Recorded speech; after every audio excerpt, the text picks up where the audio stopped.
भगवान शिव देते हैं दो संकेत। वैसे तो हैं ये सृष्टि के विनाशक, लेकिन इनसे बड़ा दयावान भोला भी कोई नहीं।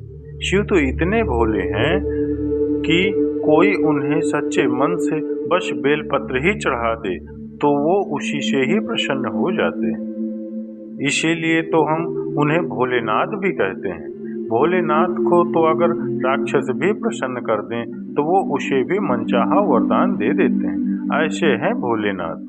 भगवान शिव जब आपसे खुश हो जाते हैं तो आपको कुछ संकेत देते हैं, जिन्हें अगर आप जान गए तो आप बहुत भाग्यशाली हो, जो स्वयं भगवान शिव आपसे प्रसन्न है।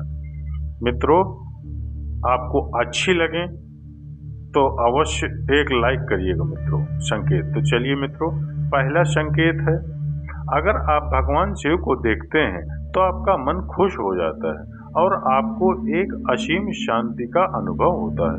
आप अपने सभी दुख दर्द भूल जाते हो और शिव से जुड़ जाते हो। उस समय आपको यह एहसास होता है कि मेरा ये जीवन शिव के बिना बिल्कुल अधूरा है, क्योंकि एक शिव ही है जो हर पल मेरे साथ हैं और हर एक परिस्थिति में मेरा साथ देंगे। जब एक भक्त अपने भगवान को देखकर बिना किसी कारण के ही खुश होने लगे तो समझ लीजिए कि वो भगवान से जुड़ चुका है और भगवान उससे बहुत प्रसन्न है। जिस व्यक्ति से भगवान प्रसन्न हो जाते हैं तो ऐसे व्यक्ति पर उनकी विशेष कृपा बनी रहती है, और जो स्वयं देवों के देव महादेव को प्रसन्न कर दे तो उस इंसान से बड़ा भाग्यशाली और कौन हो सकता है। दूसरा संकेत मित्रों, दूसरा संकेत यह है कि आपका समय बदल रहा है, यानी आपके जीवन में सुख शांति, खुशियां, तरक्की, इन सब चीजों की वृद्धि हो रही है और दुख, परेशानियां, बुरा समय, ये सब धीरे धीरे खत्म हो रहे हैं। आप अपना जीवन पहले से ज्यादा खुलकर जीने लगे हो। आपका आत्मविश्वास बढ़ रहा है, जिस कारण आपको ज्यादातर कामों में सफलता हासिल हो रही है और लोगों की नजर में आपका सम्मान ऊंचा होता जा रहा है। आपका जीवन दिन प्रतिदिन बेहतर होता जा रहा है, क्योंकि जब भगवान आपसे प्रसन्न हो जाते हैं तो वो आपके जीवन की परेशानियां, दुख दर्द दूर कर देते हैं। उनका आशीर्वाद हमेशा आपके साथ होता है और आपका जीवन सुखों से भरने लगता है। ऐसा इसलिए होता है क्योंकि जिस भी इंसान के ऊपर महादेव का हाथ हो तो वो भला ऐसे इंसान का कोई क्या बिगाड़ सकता है। अगर कोई भगवान शिव को खुश कर देता है तो शिव उस इंसान को जीवन भर खुश रखते हैं और हमेशा उस पर अपनी कृपा बनाए रखते हैं। ऐसे हैं भोलेनाथ। मित्रों, ऐसे हैं मेरे महादेव भोले भंडारी। अब मित्र जान लेते हैं कि भगवान जब भोले बाबा परीक्षा कैसे लेते हैं, अपने भक्तों की परीक्षाएं क्यों लेते हैं भगवान से मित्रों। और वो 3 कौन सी कठिन परीक्षाएं हैं जो अधिकतर भक्तों को देनी होती है, जो बाबा देते हैं। तो इन दोनों महत्वपूर्ण विषय पर हम अभी आपको चर्चा करते हैं और बताते हैं मित्रों। बाबा सबके साथ ऐसा करते हैं, हर भक्त के साथ करते हैं। जो भक्त इन परिस्थितियों में संभल जाते हैं और बाबा का उनके सच्चे भक्त हो जाते हैं, तो मित्रों सबसे पहला चरण कि भगवान शिव अपने भक्तों की परीक्षाएं क्यों लेते हैं। तो भगवान शिव तो सर्वोच्च शक्ति है, उनसे तो कुछ भी छुपा नहीं। किस व्यक्ति में कितनी सामर्थ्य है, क्या भाव है और किस प्रकार से भक्त प्रयास कर रहे हैं, यह सब भगवान शिव को पता है। तो फिर परीक्षा लेने के पीछे उद्देश्य क्या है। तो इन परीक्षाओं के द्वारा हमारे अंदर के सारे विकार, सारे रुकावट जो हमारे आसपास हैं और हमारे अंदर हैं, वह समाप्त होते हैं।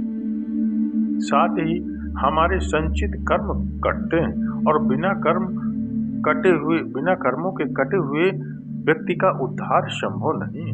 तो इस प्रकार से यह जो परीक्षाएं हैं, आप समझिए कि एक शुद्धिकरण की प्रक्रिया है।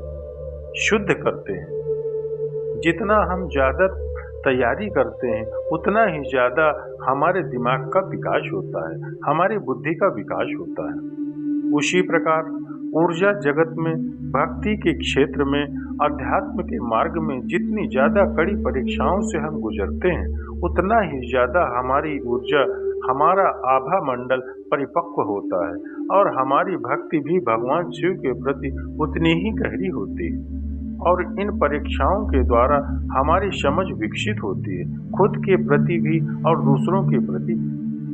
और इन परीक्षाओं का एक एक अनुभव एक एक बहुत बड़ा सबक होता है, जो हमें हमारे जीवन का परम सत्य का असली पाठ पढ़ाता है। अब बात करते हैं कि ये 3 प्रमुख परीक्षाएं कौन सी हैं, जो अधिकतर भक्तों को देनी होती हैं।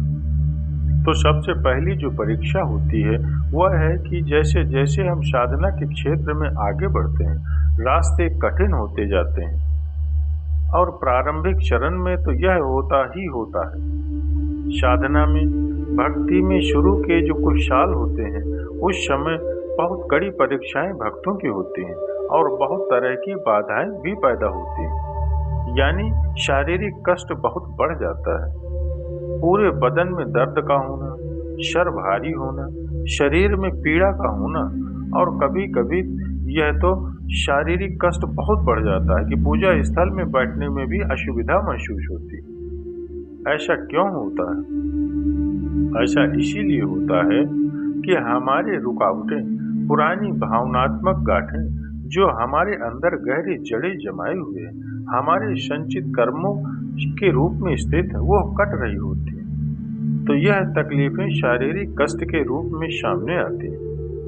मानसिक कष्ट भी हो सकता है, भावनात्मक कष्ट हो सकता है। इसके अलावा घर में क्लेश की स्थिति बन सकती है, बेवजह तनाव घर में हो सकता है।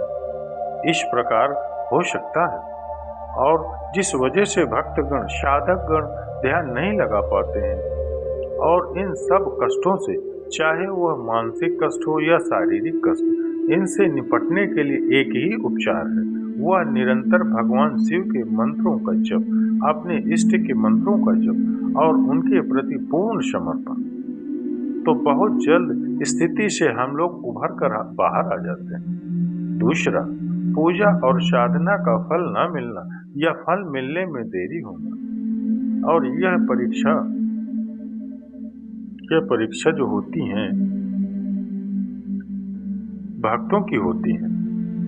साधना, पूजा, भक्ति मार्ग के जो प्रारंभिक साल होते हैं, उसमें ऐसा होता है कि जीवन में कोई भी बदलाव नहीं आता, स्थिति और भी बुरी हो जाती है। हर दिन एक नई समस्या, नई चुनौती सामने होती है, और तब ऐसे में भक्त लोग निराश हो जाते हैं। उन्हें लगता है कि भगवान शिव सुन नहीं रहे, लेकिन ऐसा नहीं। भगवान शिव सुन भी रहे हैं, देख भी रहे हैं, और हर क्षण आपके मनोभावों को महसूस कर रहे हैं, समझ रहे हैं। फल मिलने में देरी का कारण होता है कि आपकी ऊर्जा का स्तर जितना बढ़ना चाहिए उतना नहीं बढ़ा है अभी। आपकी आध्यात्मिक जागृति, आध्यात्मिक पड़ाव जितनी होनी चाहिए उतनी नहीं है।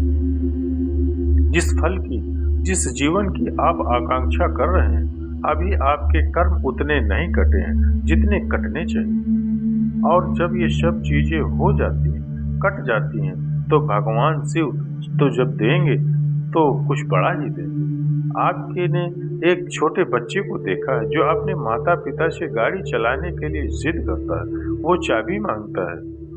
तो क्या माता पिता इतने समर्थ नहीं है कि वह उसे गाड़ी की चाबी दे दें? वह समर्थ है, लेकिन चूंकि माता पिता को पता है कि अभी उचित समय नहीं है, बच्चे का अभी वह इतना परिपक्व नहीं हुआ है कि गाड़ी चला सके। अगर वह गाड़ी चलाएगा तो दुर्घटना हो सकती है। बस यही चीज समझ लीजिए कि भक्ति मार्ग में अगर आप एक बार आ जाते हो और भगवान शिव से जुड़ जाते हैं, तो सही समय पर सही चीजें अवश्य होती हैं। बस थोड़ा धैर्य रखने की जरूरत होती है, थोड़ा कष्ट झेलना पड़ता है। तीसरा चरण, जो तीसरी परीक्षा है, यह भी कई भक्तों की संग होती है। सांसारिक आकर्षण, भोग विलास अपनी तरफ बहुत आकर्षित करते हैं, और यह तब होता है जब साधक लोग, भक्त लोग बहुत अच्छी तरह से अपने भक्ति मार्ग में, साधना मार्ग में आगे बढ़ चुके होते हैं और बहुत अच्छी ऊर्जा वो लोग अपनी एकत्रित कर चुके होते हैं। तब भी यह स्थिति आती है।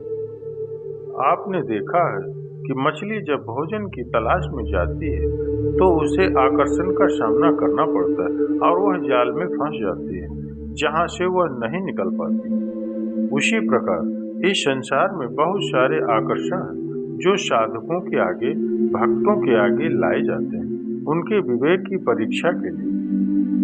और यह समय होता है जब आपके विवेक की परीक्षा होती है। बड़े बड़े साधक, अनुभवी साधक भी कई बार इस माया जाल में उलझ जाते हैं। पर स्त्री के प्रति आकर्षण, पुरुष के प्रति आकर्षण, सांसारिक भौतिक सुखों की अत्यधिक चाह होना, पैसे के प्रति मोह उत्पन्न होना, यह भी बाधा के रूप में अंदर से प्रस्फुटित होने लगते हैं। साथ ही अहंकार का भाव भी पैदा होता है जो कई साधकों के संग होता है, क्योंकि भगवान शिव की भक्ति में बहुत सारे